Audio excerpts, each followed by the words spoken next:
More Heart Than Talent Radio. More Heart Than Talent Radio is brought to you today by the Golden Mastermind Seminars blog. If you own a business, you're in sales, or you want to overcome your emotional state, the Golden Mastermind Seminars blog is designed to shortcut the learning curve so you can reach your goals quickly. You'll find topics about prospecting, closing, emotional resilience, prosperity, and so much more. Go to goldenmastermind.com/blog to check the Golden Mastermind Seminars blog now. Today's content will be focused on silencing your critical advisor, releasing your tendencies to be and stay overwhelmed, and avoid and procrastinate. It's going to be a fabulous call for you this afternoon. So just a few quick announcements. This Saturday, I will be in Philadelphia, Pennsylvania, unequivocally one of my favorite cities in the United States. That will be Saturday from 9 until about 3:30, 4 o'clock. Hosted by Joe DiBianca. Joe is one of my top clients, and in the last 7 years, Joe has gone on to become a very, very successful personal development, self-improvement, and life coach. July 28th, I'll be taking a rare break.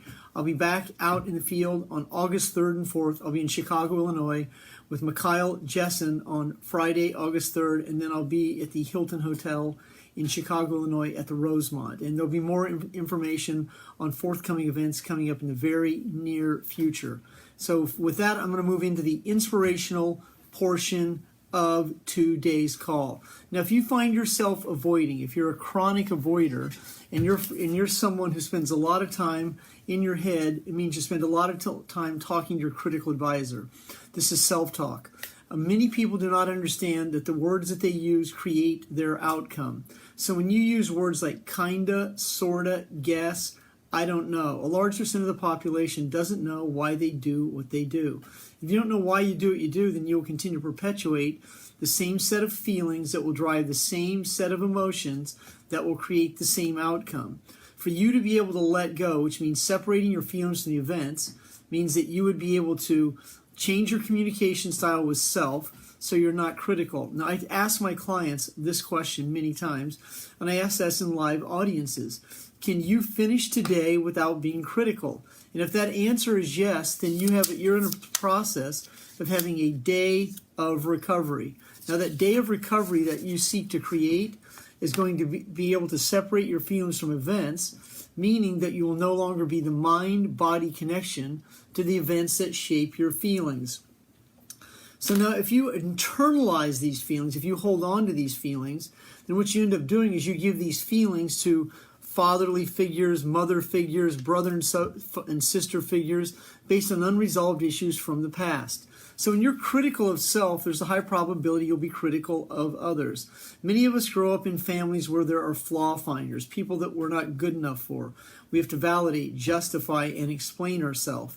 Now, if you find yourself validating, justifying, explaining yourself, not only have you repeated a behavior, but the behavior has become a condition, and that condition has become a huge percent or a huge part of your personality. And your personality always is going to be your own personal reality of how you see yourself and how you see the world. Now, as you go into recovery, and you're going to recover from the events that shape your feelings, you want to be able to separate self and feelings from events that shape them. This is the definition of letting go, the ability to separate your feelings from the events that shapes them. Now, what does that actually mean? It means that when we're growing up, we have a series of events. We get picked on at school. We don't make the sports team. We get picked on last. We flunk a test. We get labeled as having ADD. We're a slow learner. Or we get held back in a class. We have to repeat the third grade. Then we're called dumb, stupid, and a bunch of names. And if you're upstairs in your house and you're about to go downstairs, and before you go downstairs, there's conflict in your house, there's arguments, there's addictions, there's conflict going on in your house, your body starts to react to the stimulus of what's going on. Now, as you have a better understanding of why you do what you do, then you can objectively take a look at the situation that you live through and start to separate your feelings from that. But if you find yourself chronically avoiding, meaning you approach and avoid, it's like you walk up to a success, but you're more concerned with failing than succeeding, and you go back down and sit down on the bench. And when you get on the bench, you pick up your personal development books, your self-improvement books, you listen to podcast downloads, you specialize in shelf help, You put a lot of energy into being educated. And education is not the key to success. It is a component. Inspiration with an action plan, practiced daily, is what creates repetition and experience. And that repetition and experience is what creates autosuggestion, when it explains the phenomenon of why certain people can hit a 98-mile-an-hour fastball, a 93-mile curveball, circle the bases, and hit what is called a home run. Now, for you to be able to be that kind of athlete, you would also have to be that kind of business owner. Now, being an athlete requires a lot of talent. Being a business owner requires a lot of habits, skills, and mindset, coupled when it's factored doing the same thing over and over a long period of time. And as you begin to separate your feelings from the events and you're no longer the mind-body connection, then you won't find yourself creating congestion. You won't live in your upper respiratory. You won't hold on to situations. You won't be as chronically ill. You won't have colds as frequently. You won't have hay fever, and you won't create diseases because of the overwhelmed state that you are in. If you're overwhelmed, there's also a high probability that you are unorganized. Now, if you are unorganized, you're also undisciplined. Discipline means disciple of. And as you become a disciple of success, then you will start to embody success. It means that you start to buy into it. Rather than stand on the back side of it or on the other side of the glass, you start to step through the glass. And you start to understand that glass is breakable. And that glass is breakable allows you to break through. Breaking through is a change in your own emotional, physical, and vocabulary philosophy. It's for you to be able to change your self-talk. In your self-talk, you use words that are much more centered in the present, in the now, so that you begin to persuade yourself, and you start to not only talk yourself out of it, but you start to persuade yourself into whatever that is that you're seeking to create. As you begin to let go of the stories that you tell yourself, specifically around abandonment and rejection. Now, what the brain does is take a picture of an event from the past, holds on to it, then creates meaning out of it. And so if rejection is a part of your wheelhouse, if rejection is something that hinders you, if rejection is something you talk about a lot, it's also a direct reflection of feelings of being rejected and abandoned. As you begin to have a better understanding in metacognition, understand why you do what you do, as you begin to see what happened in your past, as you're able to forgive the people and situations in your past, as you're able to begin to live in gratitude, then your energy begins to change. That's your consciousness. And your consciousness is a direct reflection of your esteem. Your esteem is regard for self. Now, when you have regard for others, that's good, that you can empower others. But as you empower others, it's also important that you empower self.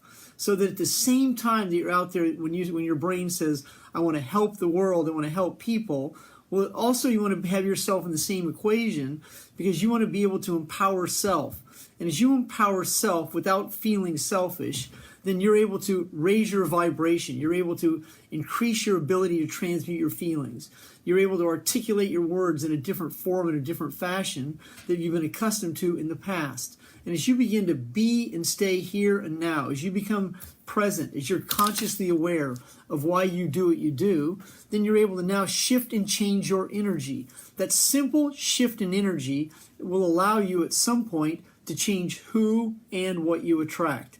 I had the privilege of watching a Facebook Live today with two of my most exceptional clients that I've ever coached, Bridget Bartley and Diane Hughes Hunt. And I was watching Diane and Bridget, great interview. If you haven't had a chance to see it, definitely watch that interview. But these are two women who are unequivocally in the process of transformation.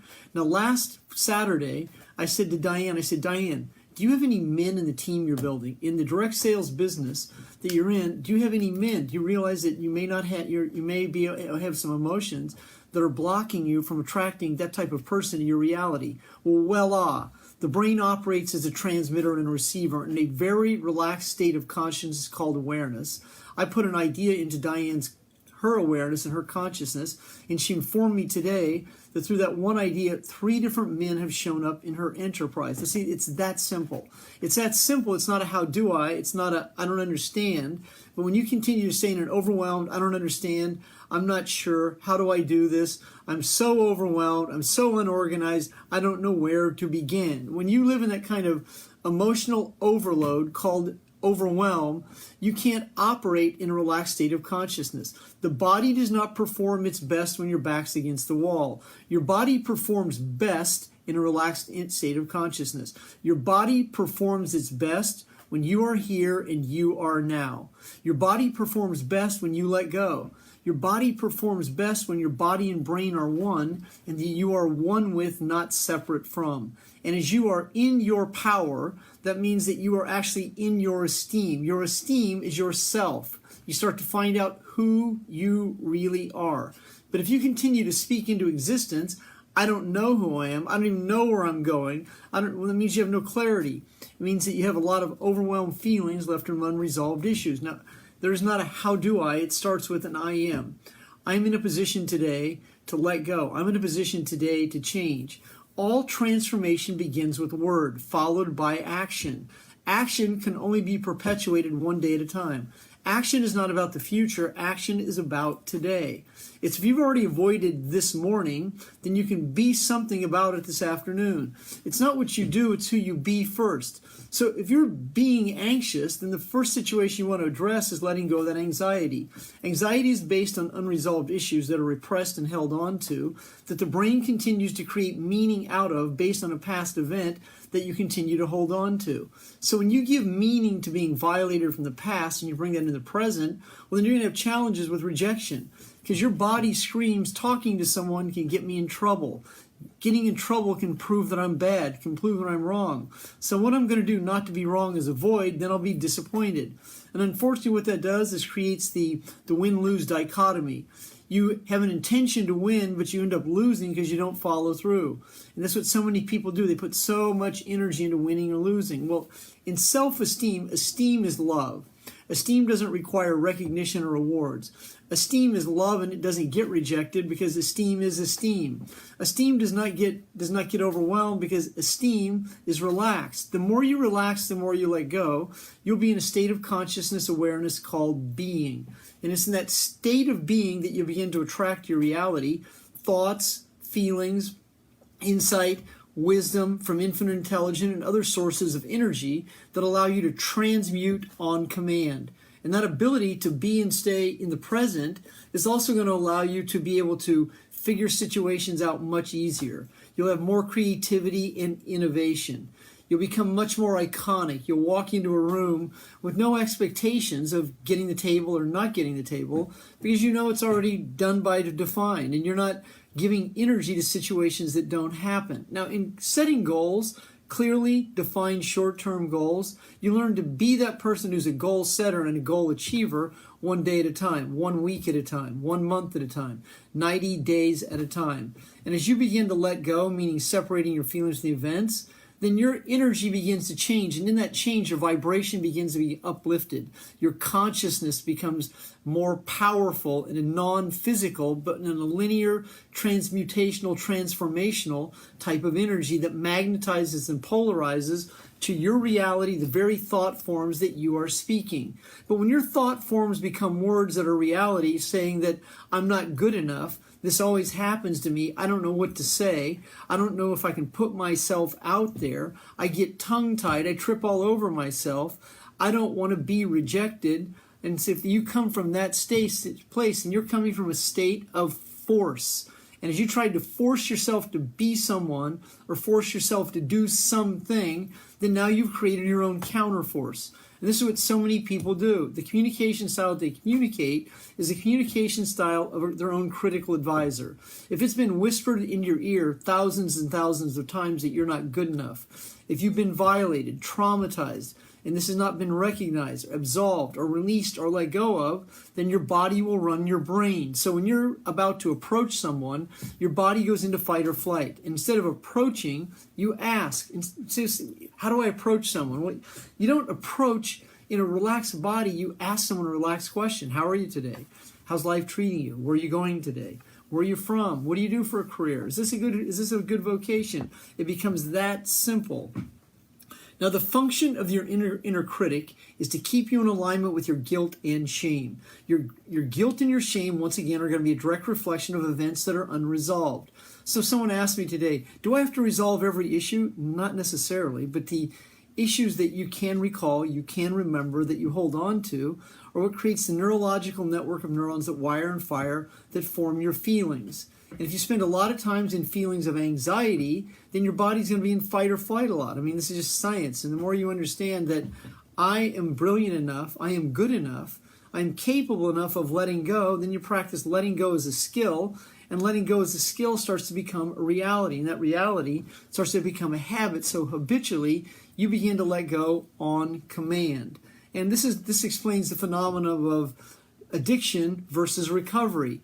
Now, if you're emotionally addicted to a set of feelings, it's going to show up in other physical forms. It's going to show up in chronic debting. It's going to show up in compulsive dieting, chronic exercising, over-exercising. You're going to run marathons to prove you're good enough. You'll take on Herculean feats. You'll overwhelm yourself. You'll take on 4 or 5 business ventures and get nowhere. You'll take on all types of random acts of charity and kindness to prove that you're good enough. Now, some of those situations are very empowering and enlightening. However, but if you're doing something to prove you're good enough, then you're not good enough. Because when you don't get the reward in the win-lose dichotomy, when you lose, and anytime you lose, then you're not good enough. But in esteem, there is no win and loss. So a good day is not a win or a loss. A good day is a good day because all days are good days. When all days are good days, and when someone goes, oh, that's impossible. That's right. That would be for you, Chief. So when someone says it's impossible to be positive, well, that's true. But being conscious isn't about being positive. Being conscious is about being aware. You can be aware all day long without being positive or negative. But when you put force and pressure on yourself to be positive, then you're positive with a lot of intensity. And that positivity will burn you out. Now, being positive is a component of the transformation that you seek to create. Being positive really is synonymous with the word belief. Belief means sense of certainty. In a relaxed sense of certainty, you're able to easily and effortlessly let go. So as you let go of the mind-body connection to the events that shape your feelings, then you will be you and you will be free. As you're able to step into that state of consciousness called emotional freedom, now you've separated your feelings from events. You will tend to not avoid nearly as frequently as you have in your past situations. Now, you don't control negative feelings. That's what many people attempt to do. You're not in control of anything because control is illusion. So negative feelings are going to show up over and over as long as you continue to tell yourself you don't understand. Negative feelings will continue to perpetuate your emotional state because you haven't practiced the art of letting go. And when you continue to say, I don't know, I don't understand, I don't know why this happened to me, and when you continue to live in this loop, then negativity, which is going to be more about abandonment and rejection, negativity and resentment are going to be a commonality that will show up in your emotional state. So how do I stop these negative thoughts? Well, first of all, a negative thought, once again, is based on an unresolved issue. And as you begin to be aware of the way you communicate, you can virtually change like that. Yes, that is true. You can change. It's not a miracle. It's practical. It's reality. It's a commitment to change. You can virtually move into recovery after 14 years of addiction with one decision, one commitment, and this happens when you're ready. This also happens when the pain is great enough. Now, the pain is great enough syndrome is not a situation that I would suggest that you practice living in, and you do not produce your best when your back's against the wall. You produce your best in a relaxed body. Now, that relaxed body syndrome that you learned, that's yoga, that's Pilates, that's light stretching, exercise, breathing, being here, being now, being present. No, this isn't airy-fairy. This is reality. So when you're able to learn to take deep, longer breaths in your abdomen, it assists you to release the neurons that wire and fire that can create an emotion based on a past event. Every time you take a deep breath, it gives you about 8 to 15 seconds of a place called now. It gives you allow space. It gives you permission space. It gives you this space to be you and be here and be now. As you start to understand why you do what you do, then you will begin to catch yourself in mid-sentence. That is a breakthrough. Anytime you say kinda, sorta, I guess, and you catch yourself in mid-sentence and you say, no, not kinda, I am. As you begin to live in an I am state, as you begin to live present, instead of saying, I guess, I know, so when you start to catch yourself in mid-sentence, now you're starting to wire a new brain. The objective is not to rewire, it's to put in a whole new set of harnessing. Through the harnessing, you put in the wires. The wires connect to the new brain, the place called now, the place called the present. So the significance that you give events no longer have the same significance because you are practicing recovery and forgiveness. Now, forgiveness allows you to forgive self and others so that you're no longer a mind-body connection to events that form an emotion. The emotions that form anxiety keep you perpetuating the same set of avoidance tendencies over and over. I hate my job. I've had clients say this so they'll hate their job all day. Then they bring this hate to their home, not really understanding that hate their job syndrome doesn't mean you have to love your job, but you want to respect yourself enough to give your best effort.